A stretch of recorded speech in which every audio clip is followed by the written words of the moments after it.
Assalamualaikum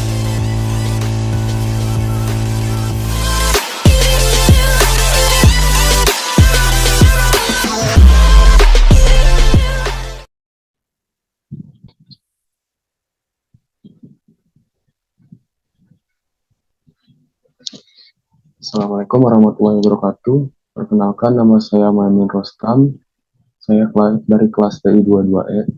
Saya akan menyelesaikan tugas mata kuliah manufaktur.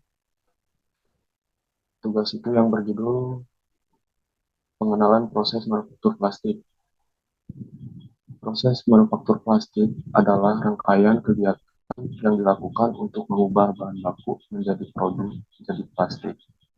Proses ini melibatkan berbagai tahapan, mulai dari preparasi bahan baku hingga proses pembentukan akhir.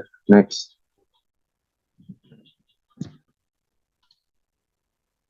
Adapun jenis-jenis plastik dan karakteristiknya yang terbagi menjadi 4. Yang pertama, plastik polietilena yang disebut PE. Plastik PE adalah jenis plastik yang umumnya digunakan dalam banyak produk sehari-hari, seperti kantong plastik, botol, dan kemasan. Ia memiliki sifat kuat, fleksibel, dan tahan air. Yang kedua, plastik polymethyl chloride bisa disebut PVC. PVC adalah plastik yang kuat, kaku, dan tahan cuaca. Digunakan untuk pipa, kabel, dan produk lainnya yang memerlukan daya tahan tinggi. Yang ketiga, plastik polypropilena yang bisa disebut PP. PP memiliki sifat tahan yang tinggi, kuat dan ringan, sering digunakan untuk wadah makanan, tutup botol, dan komponen kendaraan. Yang terakhir, plastik polistirena bisa disebut PS. PS adalah plastik yang bersifat kaku, bening, dan murah. Dimanfaatkan untuk kemasan, gelas, sekali pakai, dan peralatan rumah tangga. Next.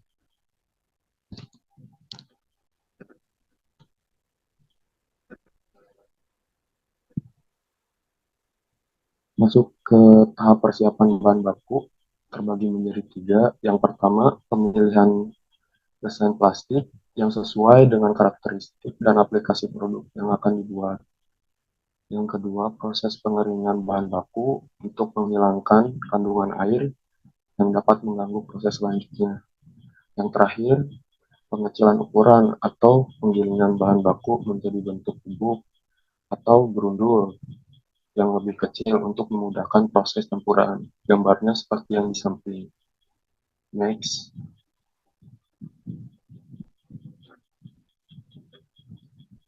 Masuk ke proses campuran dan ekstrusi, terbagi menjadi 3. Yang pertama, pencampuran bahan baku. Pada tahap ini, berbagai macam polimer, aditif, dan bahan tambahan dicampur secara merata untuk menciptakan komposisi plastik yang diinginkan. Yang kedua, proses ekstrusi. Campuran bahan baku dimasukkan ke dalam mesin extruder yang akan memanaskan, memaksa, dan membentuk plastik menjadi bentuk yang diinginkan seperti lembaran, pelet, atau pipa. Yang terakhir, pendinginan dan pemotongan. Produk ekstruksi yang keluar dari mesin perlu didinginkan untuk memperkuat struktur dan bentuknya, lalu dipotong sesuai ukuran yang dibutuhkan.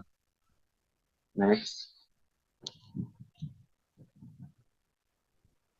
Proses pembentukan produk plastik.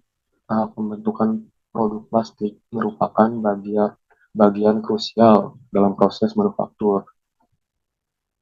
Berbagai teknik seperti injeksi, ekstruksi, dan thermofilling digunakan untuk membentuk plastik menjadi produk jadi yang siap dipasarkan. Proses injeksi melibatkan peleburan injeksi plastik cair ke dalam cetakan. Sementara ekstruksi menggunakan alat cetak untuk membentuk profil plastik yang kontinu. Thermofilling memanfaatkan panas yang tertekan untuk mencetak lembaran plastik ke dalam bentuk yang diinginkan. Next.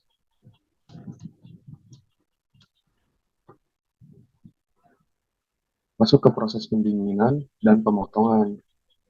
Setelah produk plastik dibentuk, tahap selanjutnya adalah proses pendinginan. Proses pendinginan. Produk didinginkan secara perlahan untuk mencapai suhu stabil dan memperoleh struktur yang kuat.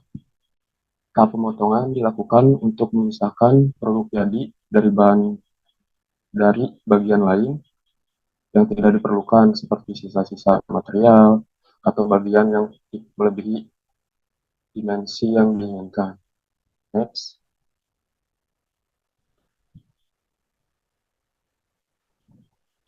Masuk ke bagian finishing dan pengemasan yang terbagi menjadi 3 bagian. Yang pertama, proses finishing. Setelah produk plastik terbentuk, dilakukan proses finishing untuk merapikan dan mempercantik hasil akhir, seperti pemberian label, warna, atau dekorasi tambahan. Yang kedua, pengemasan produk. Produk plastik sudah selesai di finishing, selanjutnya dikemas dengan rapi menggunakan bahan-bahan yang sesuai untuk melindungi produk selama distribusi penyimpanan. Yang terakhir, inspeksi akhir. Sebelum produk dikirim ke konsumen, dilakukan inspeksi akhir untuk memastikan kualitas dan keamanan produk sesuai dengan standar yang ditentukan. Nah,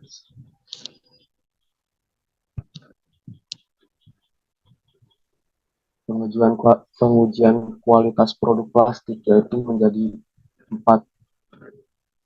Yang pertama, pengujian fisik, melakukan uji ketahanan, kekuatan, fleksibilitas, dan kekebalan untuk memastikan produk sesuai dengan sertifikasi yang ditetapkan.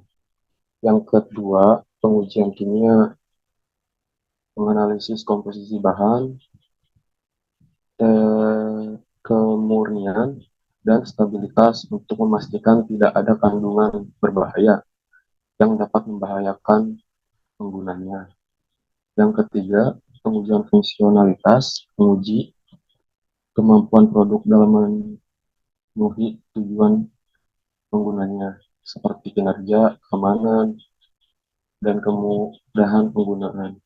Yang terakhir, yang keempat juga, penilaian kualitas visual, memeriksa penampilan produk termasuk warna,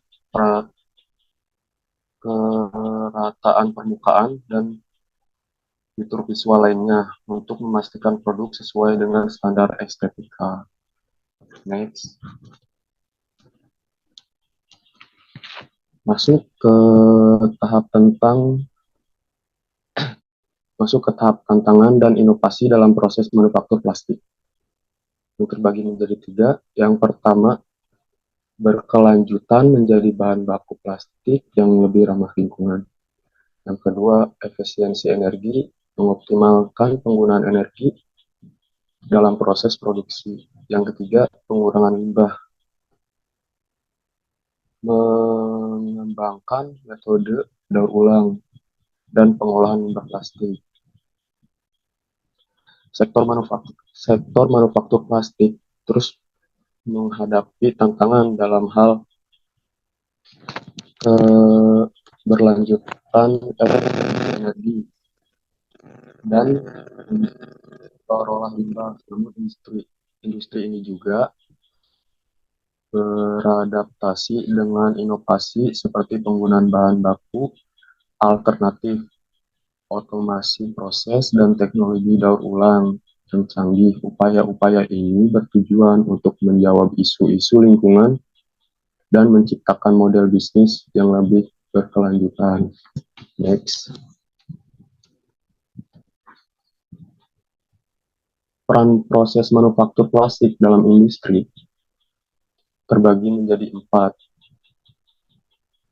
yaitu industri plastik global, yaitu $50, kontribusi industri plastik terhadap PDB 15%, jumlah Pekerja di sektor manufaktur plastik 10M, jumlah perusahaan manufaktur plastik di dunia 20.000.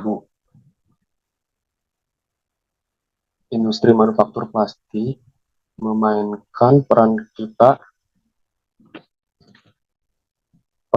vital dalam perkembangan berbagai sektor industri seluruh dunia dengan kontribusi ekonomi yang signifikan, mencapai 15% dari PDB global. Industri menyediakan lebih dari 10 juta lapangan kerja melalui 20.000 perusahaan di seluruh dunia. Produk-produk plastik yang dihasilkan melalui proses manufaktur efisien dan inovatif menjadi bahan baku penting bagi industri-industri lain seperti elektronik, otomotif, konstruksi, kemasan, dan kesehatan. Kemampuan plastik yang ringan, kuat, dan mudah dibentuk menjadikannya material yang sangat diminati sebagai sektor industri. Baik, hanya itu yang bisa saya sampaikan. Kurang lebihnya mohon maaf. Wassalamualaikum warahmatullahi wabarakatuh.